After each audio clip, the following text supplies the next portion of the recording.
use orbital resources, and now all the things. He will be the key spokesman of the Bureau on the WRC on space issues. Yvon, take a microphone. Thank you. It work? It work. Yeah. Yes. Thank you, Attila. Truly. And when I was in Africa, in fact, just after school, it was quite interesting to teach. Firstly, when you go from students' roles, where the only important thing is to party and to show that you have your mark in order to go in the next year.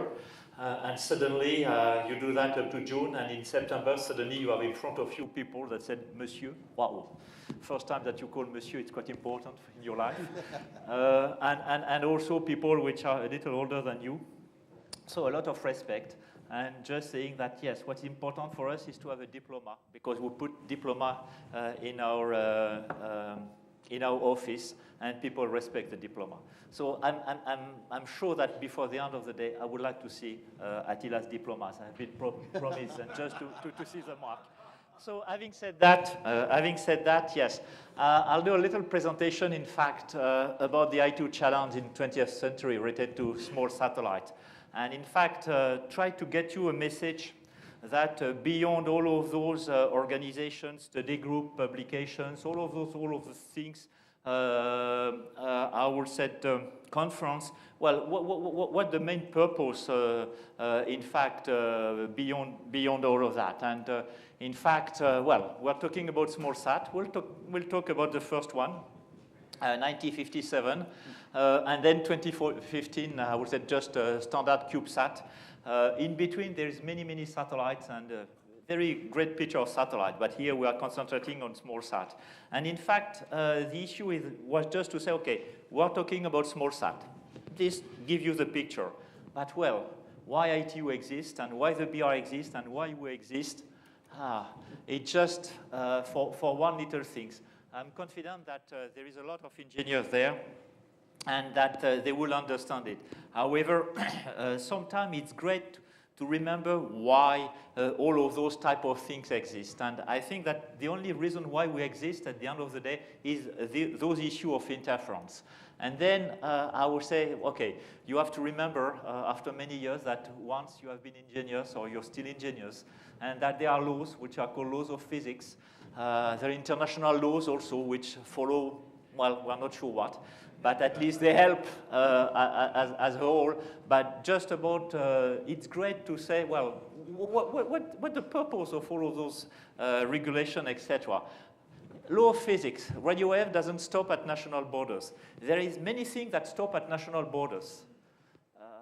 And as being French, I won't make any back joke about what stopped between Switzerland and France after Chernobyl.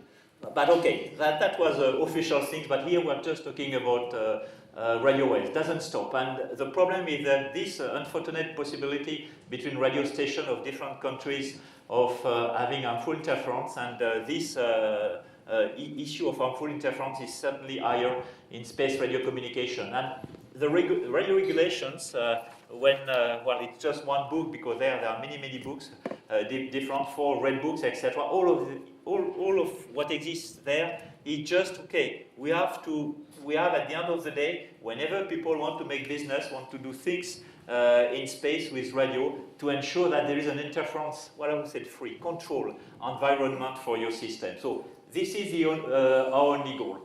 When we're talking about small satellite, and I think that there have been a lot of so far said about it by Karuwe, and also in my speech this morning about why small satellite and what's the interest. I would say faster, cheaper, better, and smaller. And I think more and more of those issues that are coming more and more valid now. And I think that what I like also with this approach with small satellite is all the promotions concerning technology transfer, also the collaborations between education, earth science, and all of those testing, innovating technologies. I would say today my feeling is that there are many of the services, space services, application, whatever, they are yet to be invented. that hopefully for any spin-off of university, at the end of the day, will make millions of dollars with it by inventing those killing, in a way, applications that everybody will use. And they are still to be invented, and I think that that's great. And at some stage, what's great is many of those things will come with all of those small satellites. Well, we are unfortunately living in a world of lawyers. So, which means, and I'm looking to Tanya, and she's killing me there. When I say that, it's just because it's always on one hand, on the other hand. And the problem is that the trade-off exists also for engineers with the law of physics, unfortunately. There is always interest somewhere, but there is always drawbacks. And some of those drawbacks, which at the end of the day, by reading it, I said, no, I'm too much negative there. I shouldn't call it drawbacks. I should call it, I don't know, things to improve or interesting things on which we should build for the future. But that's a list of those issues which are there, which are touching the small satellite. And I think that those are the list of things that the community have to discuss between themselves and to find solutions in order to ensure that at the end of the day, we're not talking about drawback, but we're talking about things that would permit, I would say, the sustainable development of all of those small sats, picosat, nanosat activity, all of those new applications, and particularly bring more to our satellite community. A few words quite quickly, because I think that about the legal frameworks, although in fact ITU is a 150 years old organization, and that this year we are having many things regarding these 150 years. It's true that regarding satellites, well, it's a little less, and roughly if I'm talking about any of the regulations or things that came, I just mentioned this 1963 conference, Extraordinary Administration Radio Conference, where the first time there was discussion to allocate frequency bands. And on the TV set here, in the allocation by Utah, which was UN Secretary at the time, and that's one of the first transatlantic broadcastings, well, I would say through space. So, 1963. The other things also, and we'll have an opportunity. We have already had an opportunity for some discussion by Professor Kaluwe-Strugel about it, and there will be also this afternoon with Niklas Heitmann some words about this international framework. What's quite important, in fact, what is at the basis of what we're doing at ITU is this United Nations Outer Space Treaty, and it has been already said, free for exploitation and use, but states retain the jurisdiction and control, and states are liable. And I think that it's in many of those laws or regulations, very often there are some of the issues that states tend to forget a little about it. But what happened is that as ITU, well, all of the regulations are coming from this United States Treaty. And in fact, it has been translated in the ITU Constitution, Article 44. And those important things about Article 44, radio frequency and satellite orbit are limited natural resource. And through that, they belong to everybody, and they should be used rational, efficient, economical, and equitable. And that's here where, unfortunately, there is not only one solution.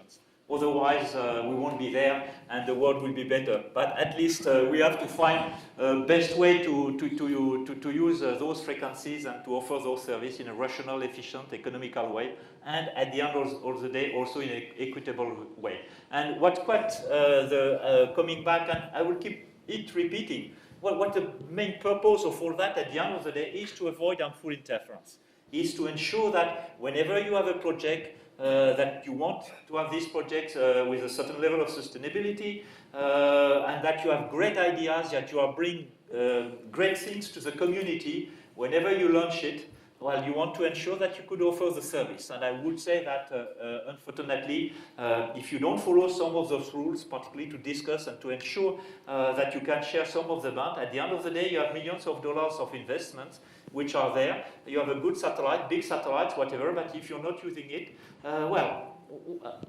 what to do with it? And we have bad precedents in the past for GSO system, etc., where unfortunately people didn't play by the rules up to the end, and there was a lot of loss of investment. So important of us, and as it has been said also by Joachim, all of those is to avoid harmful interference. And then in order to get in that direction, we have to establish those global standards and to ensure the rational, equitable things. That's the reason why there's this creation of so many groups, so many meetings in Geneva, so many meetings worldwide, in order to ensure that all of those rules exist and, as I said, avoid harmful interference.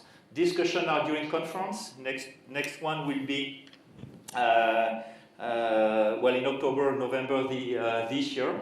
Very often, just a few words about it, because when we're talking about a conference, people are thinking about a symposium or workshop or those type of events where you go from one big city, interesting city, to another city, you meet, you discuss, and then you have social events or all of those type of things. And whenever you say to your boss, well, I need to go there, etc., there is always a suspicion of, is it really needed?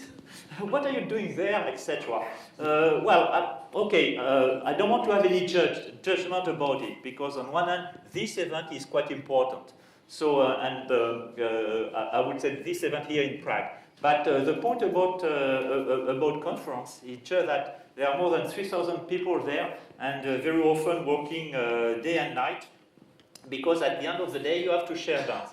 And I promise you that this conference will be quite interesting, particularly for all services, terrestrial, but particularly space services.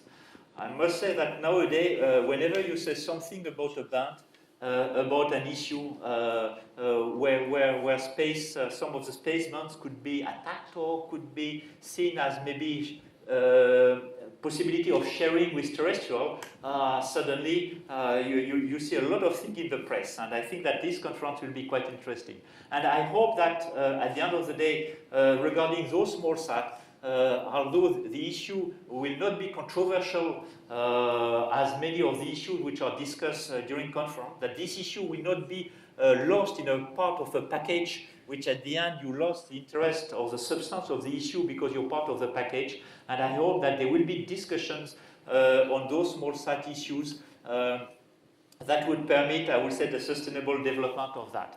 And as we are seeing, our Red Books, which is an intergovernmental treaty which is governing the use of the orbit spectrum. And like in any treaty, just to mention two things, there are rights and obligations. I think that like anybody, naturally, and like any country, you tend to you tend to know your rights, you tend to use your rights, but you tend to forget about your obligations. I would say that in a way, the rights roughly that you acquire through all of those regulations, not to forget that those are rights in order for you, whenever you will be using your frequency for your system, either it's small sat or big sat, either it's governmental, either it's commercial, either it's scientific ones, at the end of the day is to ensure that in a way you can use those frequencies in an interference-free environment. And in a way, in order to ensure that, you have a certain number of procedures to do it. And at the end of the day, what you have to do is to record your frequency assignments in the master international frequency registers, and there this gives you this international recognition. So people doesn't forget that there are some rights and right to this international recognitions. However, in terms of the obligations, there is roughly two obligations. One which is related to the main reasons for such regulations, which is the harmful interference issue. One of the main obligations for any states, anybody, is that whenever a case of harmful interference is occurring, and that for any reason, this could be in a way coming from one of stations that is under your jurisdictions, you should do whatever is necessary to stop this harmful interference. Because as I mentioned, big things at the end of the day is to ensure that we're in an interference control and free to a certain extent environment. So that's one first of the obligation. The second obligation is discussion. It's not because you feel you have a certain seniority in the business that you can prevent anybody else to come in your business. So saying in other words, coordinations. You have to discuss even with any newcomers. I know that as a newcomers, you may have a little more difficulty because it's not easy to